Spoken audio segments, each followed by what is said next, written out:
1799 সালের 4 মে শ্রীরঙ্গপত্তনমের দুর্গ, চারদিকে কামানের গর্জন, আগুনের লেলিহান শিখা, দুর্গের দেয়াল ভেঙে হাজার হাজার শত্রু সৈন্য ঢুকে পড়েছে ভিতরে। আর ঠিক সেই মুহূর্তে দুর্গের ফাটকের কাছে তরবারি হাতে দাঁড়িয়ে আছেন একজন মানুষ। 48 বছর বয়সী এই যোদ্ধা জানেন এটাই তার শেষ যুদ্ধ। তাকে আত্মসমর্পণের প্রস্তাব দেওয়া হয়েছে, কিন্তু তিনি প্রত্যাখ্যান করেছেন, কারণ তিনি বিশ্বাস করেন শিয়ালের মতো 100 বছর বেঁচে থাকার চেয়ে সিংহের মতো একদিন বেঁচে থাকা ভালো। এই মানুষটির নাম টিপু সুলতান, মহীশূরের বাঘ, ভারতের ইতিহাসের শেষ স্বাধীন শাসক, যিনি ব্রিটিশ সাম্রাজ্যবাদের বিরুদ্ধে লড়াই করেছিলেন শেষ নিঃশ্বাস পর্যন্ত। কিন্তু কে ছিলেন এই টিপু সুলতান? কিভাবে একজন সাধারণ সৈনিকের পুত্র হয়ে উঠলেন ভারতের সবচেয়ে শক্তিশালী শাসক? কেন ইংরেজরা তাকে এতটা ভয় পেত? আর কিভাবে তিনি হয়ে উঠলেন স্বাধীনতার অমর প্রতীক? আজকের এই ভিডিওতে আমরা জানব টিপু সুলতানের অসাধারণ জীবনগাথা, তার পারিবারিক উত্থান থেকে শুরু করে বীরত্বপূর্ণ শাহাদাত পর্যন্ত পুরো কাহিনী। তো চলুন ফিরে যাই 1750 সালে, যখন জন্ম নেয় ভারতের এক মহান যোদ্ধা।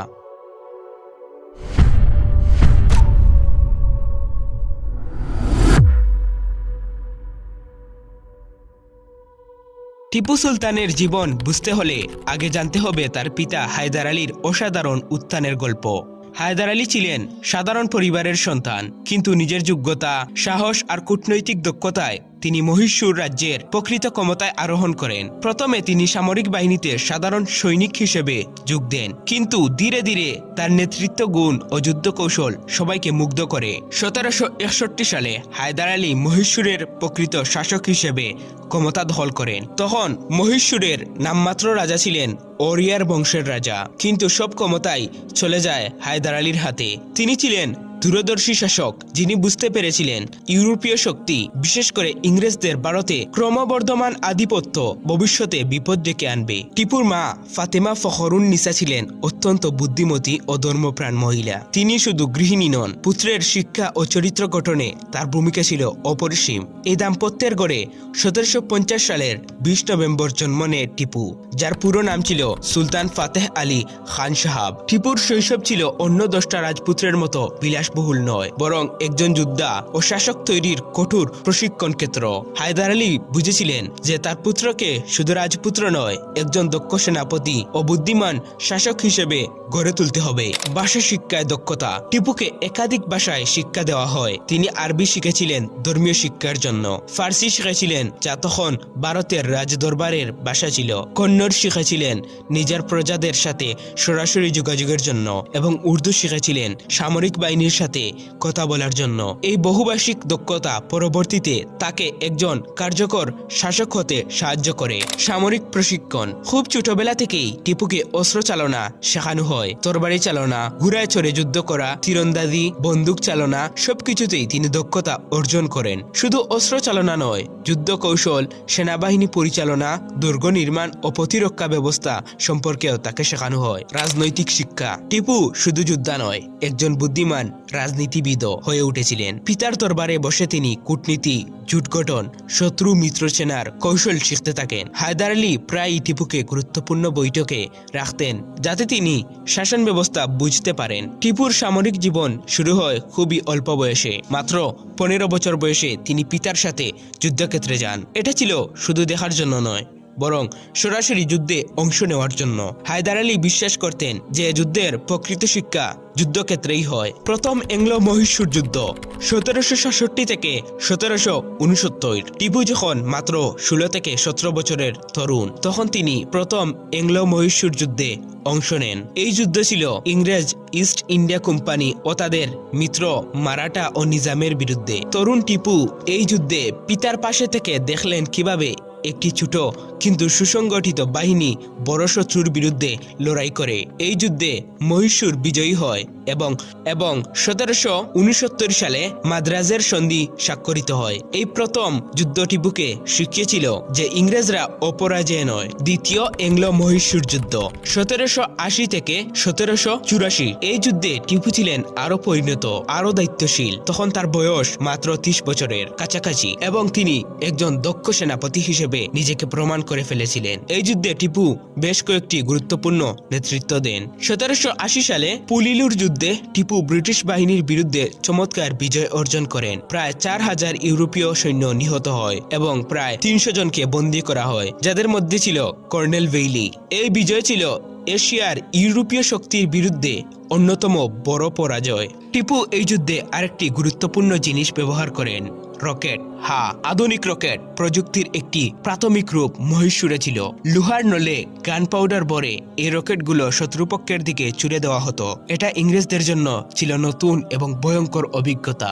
পরবর্তীতে ব্রিটিশরা এই প্রযুক্তি নিয়ে গিয়ে নিজেদের কনগ্রিভ রকেট তৈরি করে। এই দ্বিতীয় যুদ্ধেই টিপু প্রমাণ করেন যে তিনি শুধু একজন যোগ্য সেনাপতি নন, একজন কৌশলী যুদ্ধবিদও। তিনি গরিলা যুদ্ধের কৌশল ব্যবহার করতেন, দ্রুত আক্রমণ করে আবার পিছু হটে যেতেন, শত্রুর সরবরাহ লাইন কেটে দিতেন। 1782 সালের 7 ডিসেম্বর দ্বিতীয় অ্যাংলো মহীশূর যুদ্ধের ঠিক মাঝখানে হায়দার আলী মারা যান। তার মৃত্যু হয় ক্যান্সারে, চিত্তুরের যুদ্ধ শিবিরে। এটা ছিল মহীশূরের জন্য এক বিরাট সংকটের মুহূর্ত।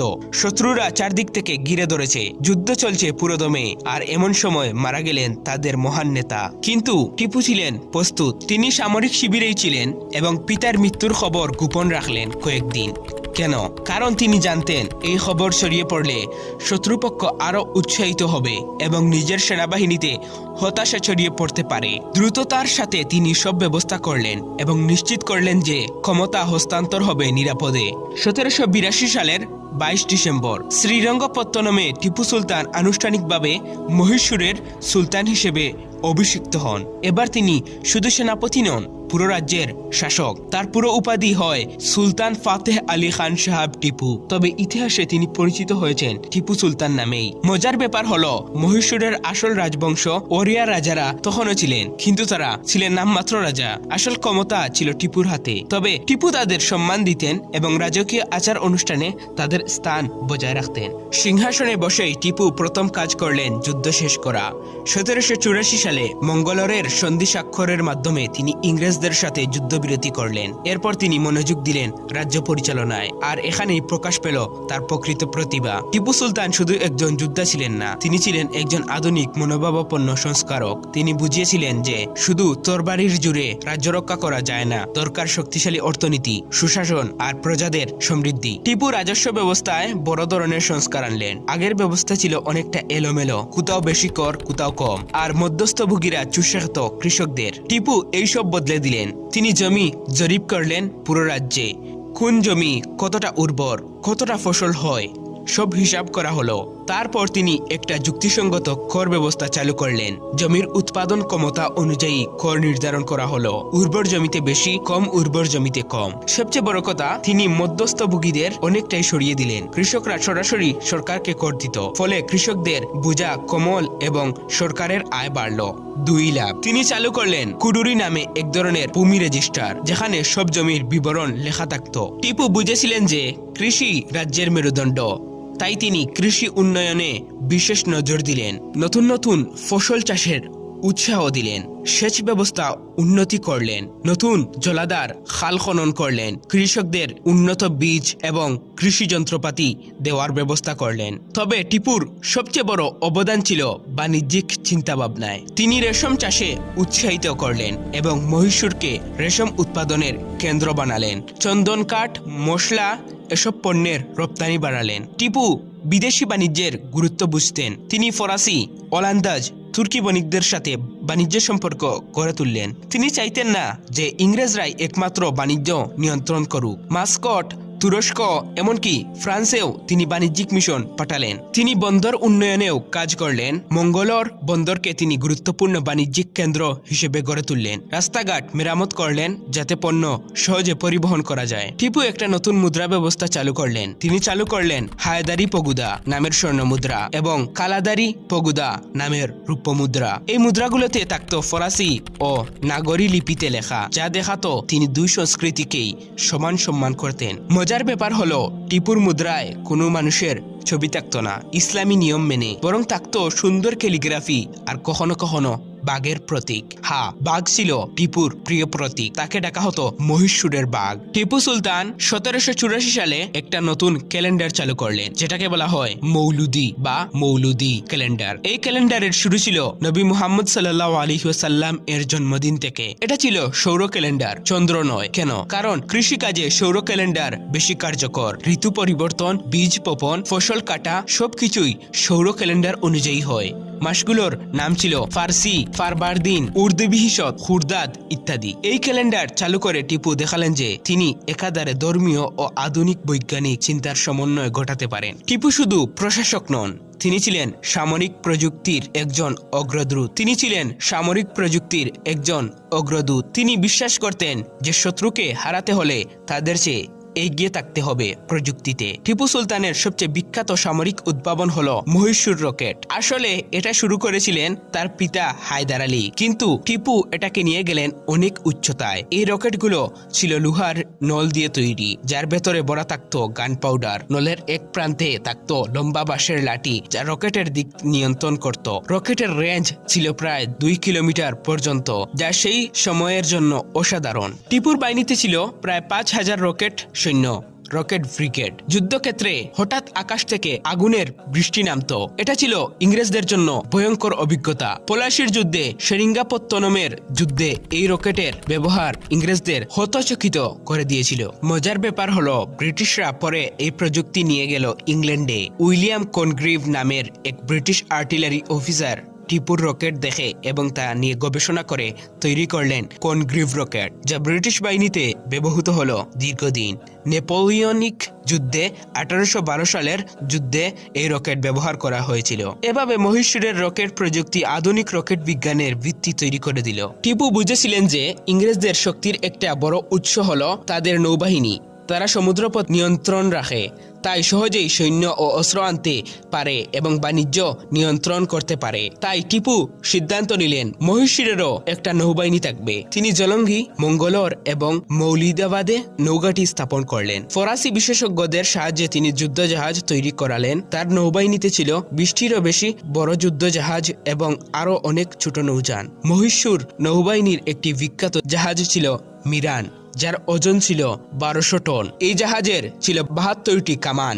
টিপু এই নৌবাহিনী দিয়ে ইংরেজদের সমুদ্র একচেটিয়া ভাঙার চেষ্টা করেছিলেন। তিনি নৌসেনাদের প্রশিক্ষণে গুরুত্ব দিতেন। ফরাসি প্রশিক্ষক এনে তিনি তার নাবিকদের আধুনিক নৌযুদ্ধ কৌশল শেখাতেন। যদিও শেষ পর্যন্ত ইংরেজদের বিশাল নৌশক্তির কাছে টিপুর নৌবাহিনী টিকতে পারেনি, তবুও এই উদ্যোগ দেখায় তার দূরদর্শিতা।